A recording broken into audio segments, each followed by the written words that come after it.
বাণিজ্য বাধার দেয়াল আরও উঁচু করলেন মার্কিন প্রেসিডেন্ট ডোনাল্ড ট্রাম্প। যুক্তরাষ্ট্রে আমদানি করা সব ধরনের ইস্পাত ও অ্যালুমিনিয়ামের উপর শুল্ক হার 10% থেকে বাড়িয়ে 25% করার নির্দেশ দিলেন তিনি।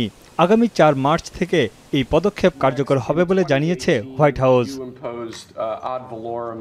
নির্বাহী আদেশে স্বাক্ষরের পর ট্রাম্প বলেন, এটি যুক্তরাষ্ট্রের জন্য একটি বড় ঘটনা। যুক্তরাষ্ট্রকে আরও ধনী বানানোর প্রক্রিয়া শুরু হলো। ট্রাম্পের দাবি, শুল্ক নির্ধারণের বিষয়টি তিনি সহজ করেছেন। Simplifying our tariffs on steel and aluminum so that everyone can understand exactly what it means.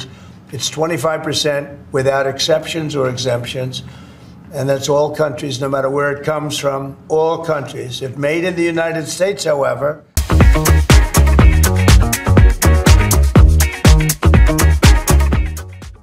যুক্তরাষ্ট্র লাখ লাখ টন ইস্পাত ও অ্যালুমিনিয়াম আমদানি করে কানাডা, মেক্সিকো, ব্রাজিল, দক্ষিণ কোরিয়া সহ বিভিন্ন দেশ থেকে। ট্রাম্পের নির্বাহী আদেশের ফলে এইসব দেশকে এখন ইস্পাত অ্যালুমিনিয়াম রপ্তানিতে গুনতে হবে 25% অতিরিক্ত শুল্ক। এতে বিপাকে পড়েছেন ইস্পাত শিল্পের শ্রমিক ও মালিকেরা। আমদানি নির্ভর মার্কিন ব্যবসায়ীরা উদ্বেগের মধ্যে থাকলেও ট্রাম্প জানান, এতে লাভবান হবে দেশীয় প্রতিষ্ঠান।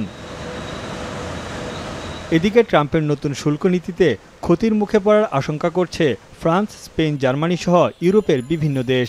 যদিও মার্কিন এমন পদক্ষেপের বিরুদ্ধে পাল্টা ব্যবস্থা নেওয়ার প্রতিশ্রুতি দিয়েছেন ইউরোপীয় নেতারা। বাণিজ্য যুদ্ধ এবং ইউরোপের বাজার রক্ষায় সব ধরনের পদক্ষেপ নেওয়ার কথা জানান তারা। তবে অস্ট্রেলিয়ার উপর শুল্ক আরোপের বিষয়টি বিবেচনা করার আশ্বাস দিয়েছে ওয়াশিংটন। প্রধানমন্ত্রী অ্যান্থনি আলবানিজের সঙ্গে প্রেসিডেন্ট ট্রাম্পের ফোন আলাপের পর এই সিদ্ধান্ত হয়।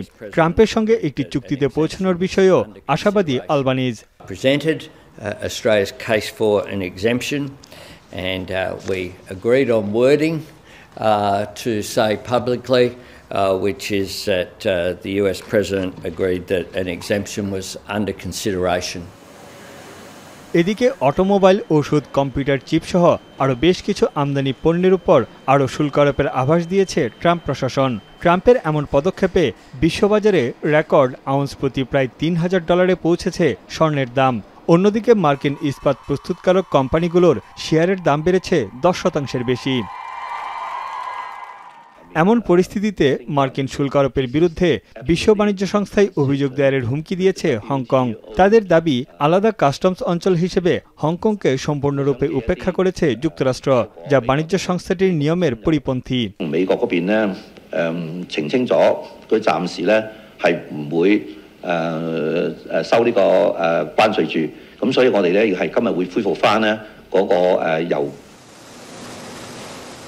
ট্রাম্প তার প্রথম মেয়াদেও ইস্পাতের উপর 25% এবং অ্যালুমিনিয়ামের উপর 15% শুল্ক ধার্য করেছিলেন। কয়েকটি দেশকে শুল্কমুক্ত আমদানির সুবিধা দিলেও এবার ছাড় দেননি কোনো দেশকেই। তার এই পদক্ষেপে বহুমুখী বাণিজ্য যুদ্ধের ঝুঁকি তৈরি হয়েছে বিশ্বজুড়ে। তানভীর জানি, এখন বিশ্ব।